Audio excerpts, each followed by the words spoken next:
Nova കോപ്സിന്റെ ബേസിലേക്ക് കടന്നു കയറിയ black order അവരുടെ മാസ്റ്ററായ താനോസിനെ നോവ കോപ്സിന്റെ പിടിയിൽ നിന്നും മോചിപ്പിക്കുന്നു. Corvus Glaive, Proxima Midnight, Super Giant, Ebony Maw, Black Dwarf ഇവരൊക്കെയാണ് ബ്ലാക്ക് ഓർഡറിന്റെ മെമ്പേഴ്സ്.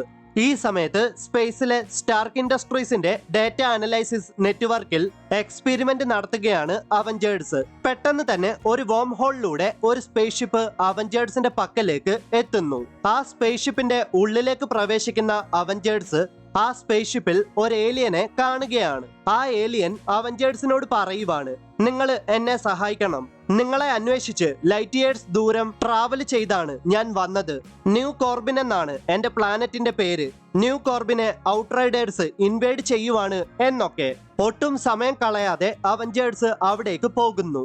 ന്യൂ കോർബിനിൽ എത്തിയ അവഞ്ചേഴ്സും ഔട്ട്റൈഡേഴ്സുമായിട്ട് ഒരു വമ്പൻ പോരാട്ടം നടക്കുവാണ്. പോരാട്ടത്തിന്റെ ഇടയ്ക്ക് അവഞ്ചേഴ്സ് നോക്കുമ്പോൾ പിരമിഡിന്റെ ഷേപ്പിലുള്ള ഒരു ഒബ്ജക്റ്റ് ന്യൂ കോർബിന്റെ എനർജി മൊത്തം അബ്സോർബ് ചെയ്യുകയാണ്. ആ ഒബ്ജക്റ്റ് എന്താണെന്ന് അറിയാൻ വേണ്ടി ഫാൽക്കൺ ആ ഒബ്ജക്റ്റിനെ സ്കാൻ ചെയ്യുമ്പോൾ ഫാൽക്കൺ ഒരു കാര്യം കണ്ട് ഞെട്ടുകയാണ്. അതെ, ആ ഒബ്ജക്റ്റിനെ കൺട്രോൾ ചെയ്യുന്നത് താനോസ് ആണ്. പെട്ടെന്ന് തന്നെ താനോസ് ഫാൽക്കണെ ആക്രമിക്കുന്നു. താനോസിന്റെ ആക്രമണത്തിൽ തന്റെ വിങ്സ് നഷ്ടമായ ഫാൽക്കൺ താഴേക്ക് വീഴാൻ പോകുമ്പോൾ തോർ ഫാൽക്കണെ സേവ് ചെയ്യുന്നു.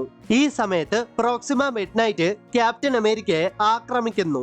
തോറും ഹൾക്കും ആ ഒബ്ജക്റ്റിനെ നശിപ്പിക്കാനായിട്ട് പോകുന്നുണ്ടെങ്കിലും ഒട്ടും പ്രതീക്ഷിക്കാതെ പെട്ടെന്ന് അവിടേക്കെത്തിയ ബ്ലാക്ക് ഡ്വാർഫ് അവരെ ആക്രമിച്ച് തറ പറ്റിക്കുന്നു. കോർവസ് ഗ്ലേവ് അയൺമാനെ ആക്രമിക്കുന്നുണ്ടെങ്കിലും അയൺമാൻ കോർവസ് ഗ്ലേവിനെ തിരിച്ച് ആക്രമിക്കുന്നു.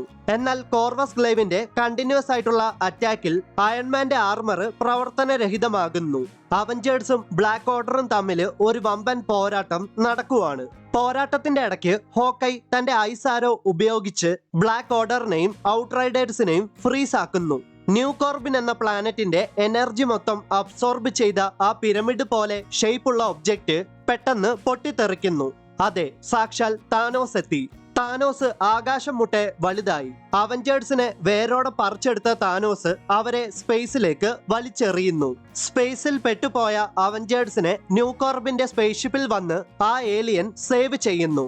ന്യൂ കോർബിൻ എന്ന പ്ലാനറ്റിൽ നിന്നും എല്ലാ വാല്യുബിൾ ആയിട്ടുള്ള ഐറ്റംസും കൈക്കലാക്കി ആ പ്ലാനറ്റിനെ എന്നേക്കുമായിട്ട് നശിപ്പിക്കാനാണ് താനോസിന്റെ നീക്കം. പെട്ടെന്ന് തന്നെ ഒട്ടും പ്രതീക്ഷിക്കാതെ അവിടേക്ക് വന്ന തോറ് മ്യോൾനിയറിന്റെ സഹായത്തോടെ എബണി മൗവിനെ തറ പറ്റിക്കുന്നു.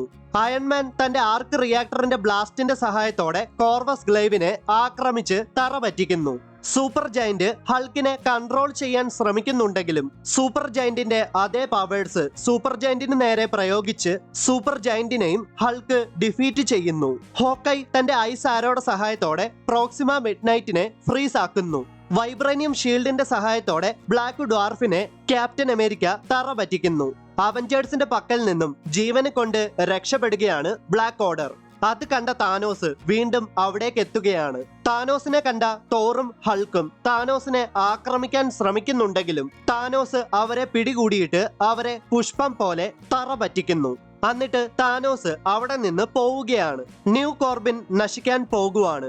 അത് കണ്ട അവഞ്ചേഴ്സ് പെട്ടെന്ന് തന്നെ ന്യൂ കോർബിൻ എന്ന പ്ലാനറ്റിലെ ജനങ്ങളെയെല്ലാം അവഞ്ചേഴ്സിന്റെ ജെറ്റിൽ കയറ്റി മറ്റൊരു സ്ഥലത്തേക്ക് സേഫ് ആയിട്ട് എത്തിക്കുന്നു.